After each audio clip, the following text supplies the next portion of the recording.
setiap musim EPL, perlawanan yang dinanti-nantikan ada dua. Satu, Liverpool lawan Manchester United. Yang kedua, Manchester United lawan Liverpool. Ahad ini, Liverpool akan bertandang ke Stadium Manchester United. Merupakan perlawanan timbal balik setelah Liverpool kalah di Anfield 2-1 menentang Manchester United. Jadi, tim mana yang akan turun untuk menang kali ini di Old Trafford? Freddie Woodman, goalkeeper nombor 1 dunia sekarang, menggantikan Alisson Becker. Virgil van Dijk, Ibrahima Konate, gandingan padu di pertahanan. Di sebelah kanan, kita inginkan Curtis Jones kembali. Di sebelah kiri, Andy Robertson.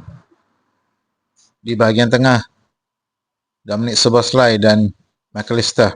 Wing kanan, Mohamed Salah telah mengalami kecederaan dan tidak mungkin dia akan bermain atau beraksi di perlawanan ini.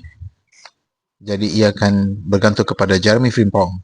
Di sebelah kiri, walaupun teringin melihat Rio Nggomoa bermain, tetapi kita akan melihat Cody Gakpo, Wirtz di nombor 10 dan Alexander Isak sebagai pemain penyerang utama. Tim ini cukup padu dan mampu untuk memenangi perlawanan ini 2-1 atau 3-1. Sekiranya Arne Slot turunkan mereka dengan satu mentaliti untuk menang dan bukan untuk sekadar bertahan dan tidak kalah. Itu sesuatu yang Arne Slot suka buat.